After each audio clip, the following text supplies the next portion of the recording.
Con Jesús Callejo y con Carlos Canales visitábamos el mundo de Magonia y allí descubríamos un mundo absolutamente mágico.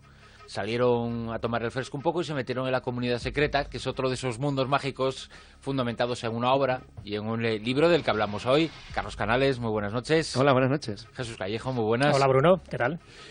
Un libro que nos presenta un mundo realmente parecido a ese de Magonia, evidentemente con sus particularidades. Hablamos de la comunidad secreta de Robert Kirk, un personaje peculiar del siglo XVII que falleció con 48 años. Estabais discutiendo ahora, ¿no? Que todo el mundo en la calle habla de los 52 años con los que murió Kirk, pero no, falleció con 48 y, sin embargo, en su época la obra no fue conocida, pero con el paso de los años, con el paso de las décadas y de los siglos, se ha convertido en un clásico de este mundo del misterio.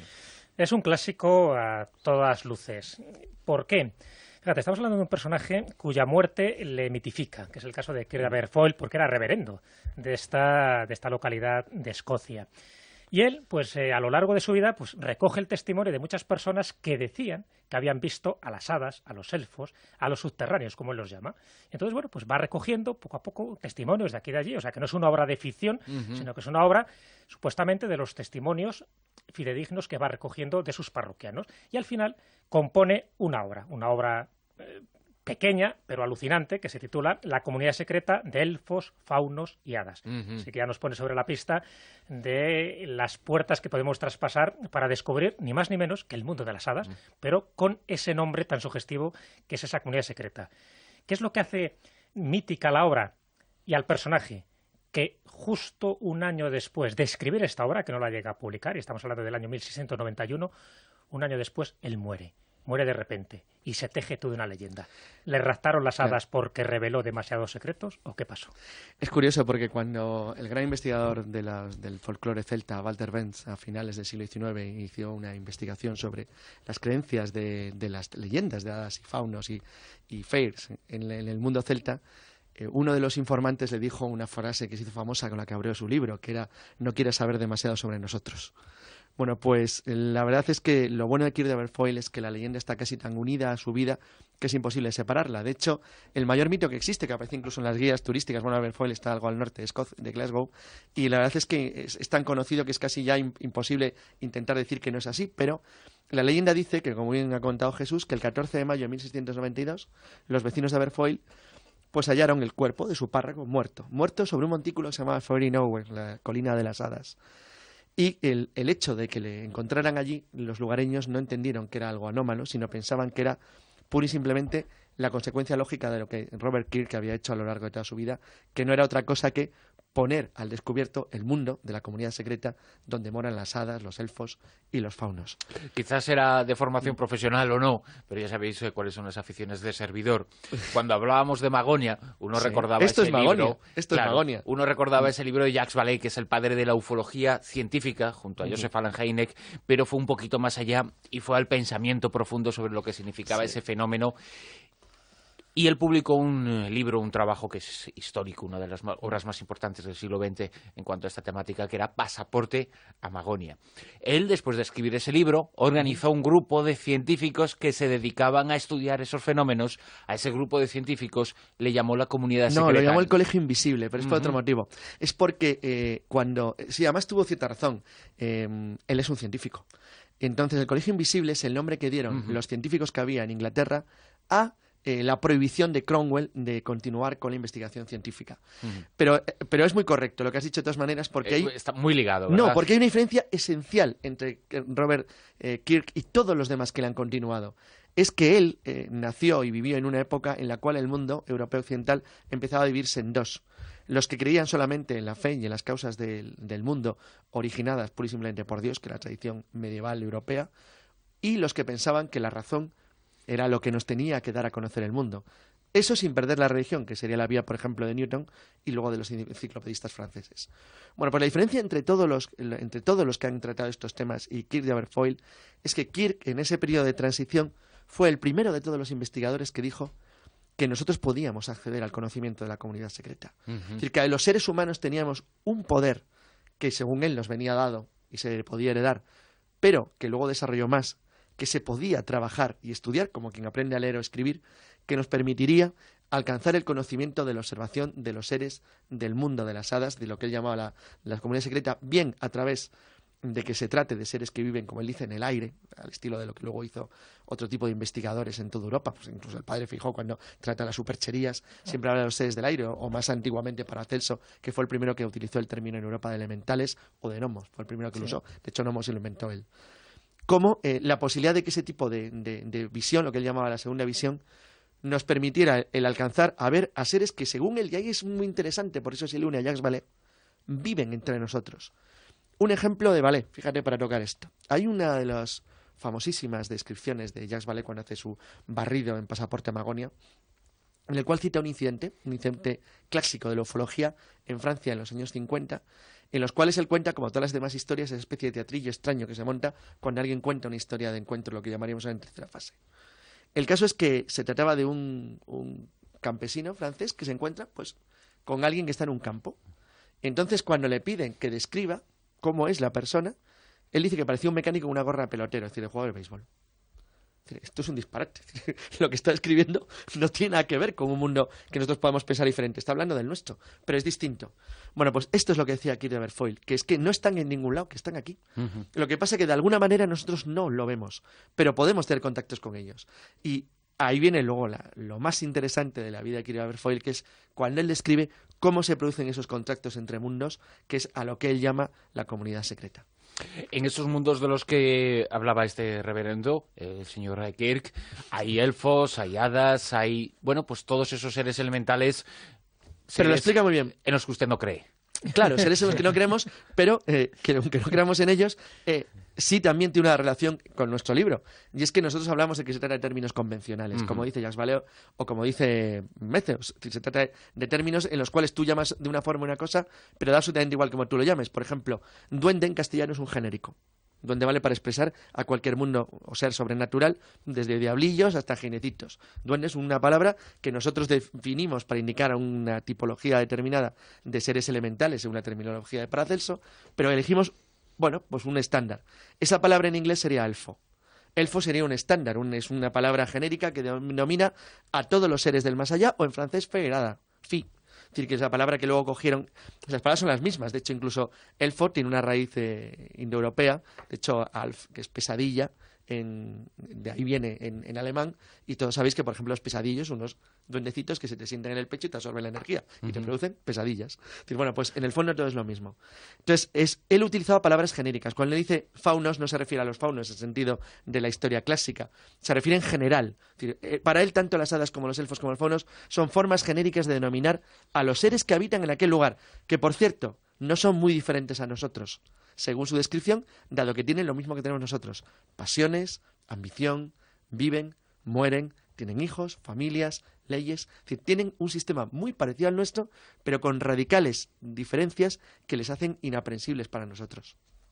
¿Cómo llegó a conocer este tipo de casos? Porque estamos hablando en realidad de un investigador de este tipo de hechos, pero bueno, de hace unos cuantos cientos de años, sí, ¿no? Sí, por eso se convierte en un libro clásico para cualquiera que nos gusta la investigación de estos temas, porque ni más ni menos, él va conociendo estos casos gracias a su actividad pastoral. Él es reverendo, es una comunidad no muy amplia, pero con mucha tradición de hadas. Lo que él luego en su libro define como la gentry, que también se llama el pueblo gentil, la gente menuda, el país borroso. En fin, son los distintos nombres, como decía Carlos, convencionales, pero que nos ponen un poco sobre la pista de que estamos hablando de seres que para ellos tenían una existencia totalmente real, que era una comunidad secreta, pero una especie de dimensión paralela. Estaban en unos espacios geográficos muy concretos, pero solo se les podía ver si se daban determinadas condiciones.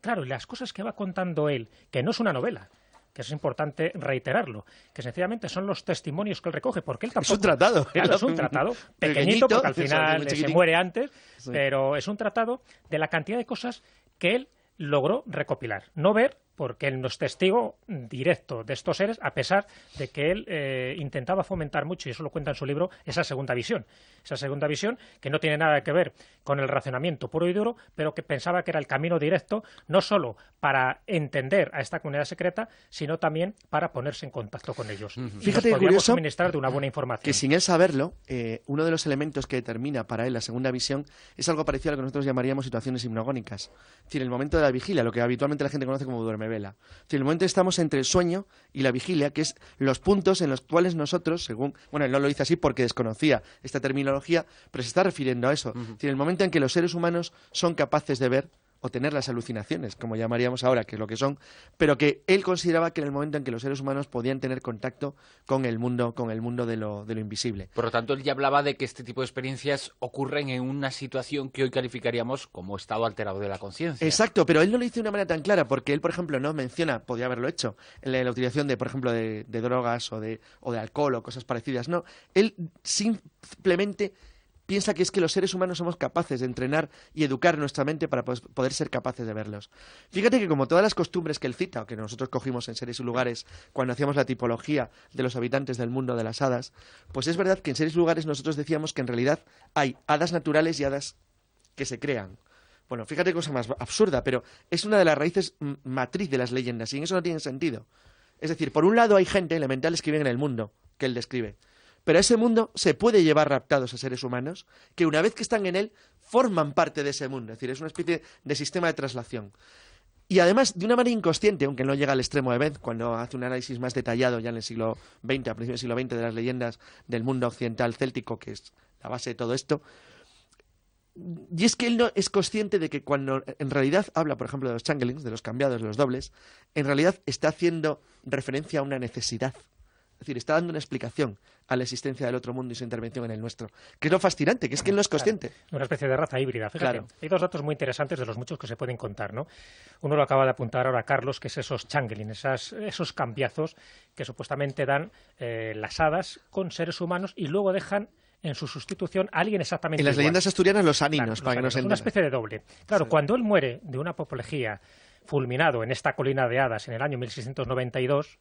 ¿Qué es lo que piensa la gente que conocía estas veleidades, en fin, élficas que tenía que Kerr Foyle? Porque al final pues, fue un auténtico enamorado de los seres de esta comunidad secreta. Pues pensaron que el cuerpo que estaba allí, el que había muerto, el que se encontraron yaciente y bueno, totalmente frío en esa colina, era ni más ni menos que el doble de Kerr Foyle, que era auténtico, lo habían raptado las hadas y que estaba viviendo en esa comunidad secreta. Por lo tanto, estaban convencidos los de Aberfoyle a finales del siglo XVII que lo que estaban enterrando era ni más ni menos que un changeling, que era una copia, un facsímil de Kerr Foyle. Entonces esto viene muy a cuento porque se genera toda una leyenda alrededor de él diciendo que realmente no ha muerto, es decir, que le han raptado las hadas y los elfos por revelar secretos antes de tiempo y que él está pues una especie de duermevela esperando el momento oportuno para regresar a este planeta, otra vez a este mundo, mejor dicho, ¿no? al nuestro.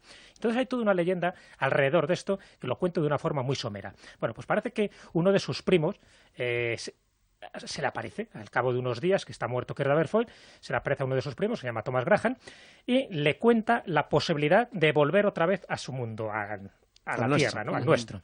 Y le dice que lo que tiene que hacer es que, bueno, que dentro de poco va a haber un bautizo, que es el bautizo de su hijo póstumo, que tuvo con su segunda esposa, y que en ese preciso momento, su primo, Thomas Graham, debería arrojarle un dir es una daga de los montañeses de Escocia, a la aparición, justo a la imagen que se le va a representar. Y en ese momento se rompería el encantamiento del que era objeto.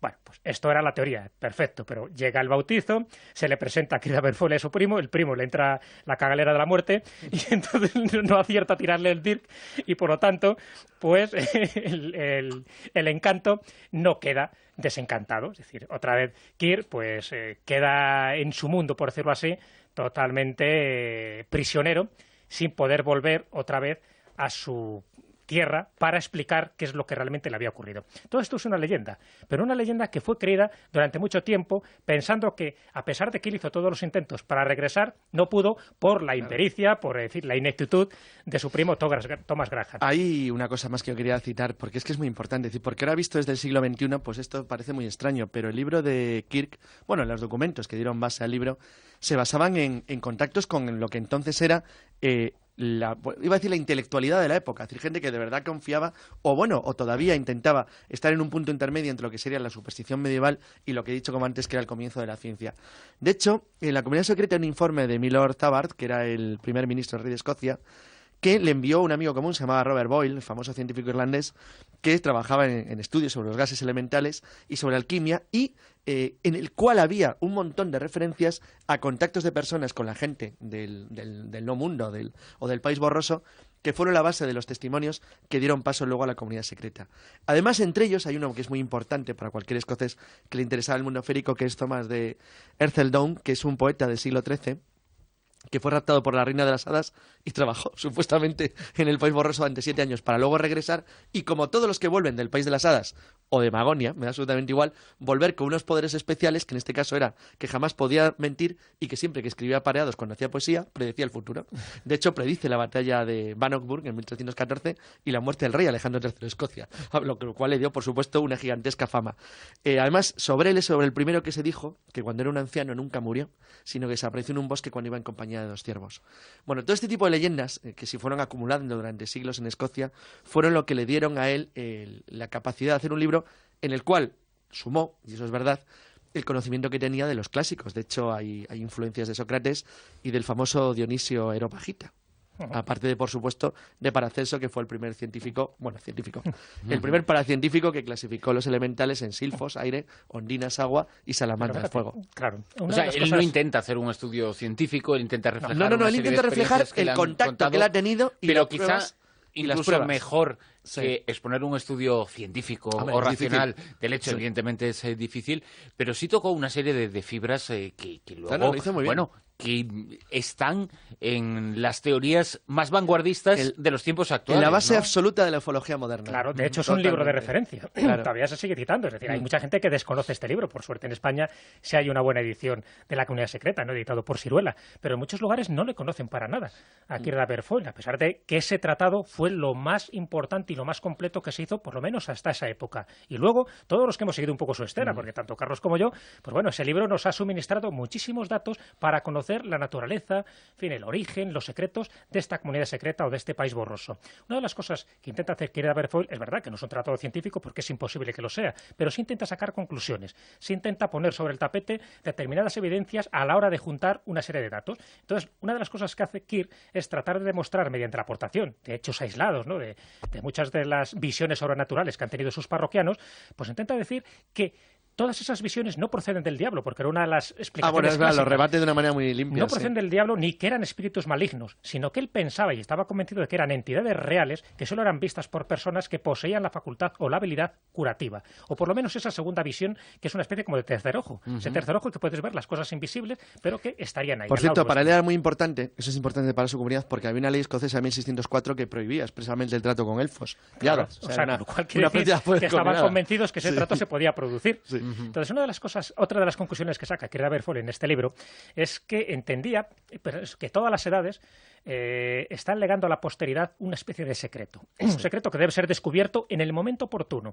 y que llega a una conclusión muy curiosa, y es que tarde o temprano nos vamos a relacionar con estos seres, los Fairies, los subterráneos que él llama. Es una cuestión de tiempo. Él no sabe en qué momento se va a producir este contacto, pero está convencido que esto es una comunidad real. Está claro que es una naturaleza etérea muy diferente a la nuestra, es decir, una de las consecuencias o características que saca de esta gente es que es una naturaleza intermedia entre la del hombre y la de los ángeles, que son inteligentes, que son curiosos, que pueden aparentar a voluntad pues las formas que ellos quieran y que tienen una serie de poderes mágicos. Y esos poderes mágicos son los que desconcierta al ser humano. Pero que están ahí, que es una realidad. Lo único es que todavía no hemos tenido la capacidad, o por lo menos no hemos tenido la valentía de entrar en que contacto además con Kirk ellos. Aberfoyle, y con esto cierro lo que era la idea de lo que él tenía, apunta sin quererlo, porque tampoco lo sabía, pero como saca conclusiones de carácter, iba a decir, simbólico, porque se basa siempre en tradiciones orales, que están vinculados a cosas que tienen alguna importancia para la comunidad en la que él vivía, él trata de una manera inconsciente el fenómeno fantástico y fabuloso que luego ha continuado dentro de las fantasías folclóricas que tienen que ver con los seres elementales o del aire, que es el tiempo, la distorsión del tiempo. Claro. El tiempo es lo que rige la diferencia esencial entre los seres de la comunidad secreta y nosotros. Ellos viven de una manera diferente en el tiempo. De hecho, él coge algún tipo de ejemplos que se parece muchísimo al de Rick Buckwinkel, a sistemas de distorsión temporal, o que se parece incluso al encuentro español de Peñalamena. Es decir, cosas de ese estilo donde realmente lo que ocurre es que estás hablando de un mundo que está conectado con el nuestro, pero que no es el nuestro, pero que se rige por leyes diferentes, Muy pero parecidas al nuestro. muy parecidas a las nuestras. ¿Y cómo es que nadie Y más tratándose de un reverendo, lo excomulgó. No les dio tiempo.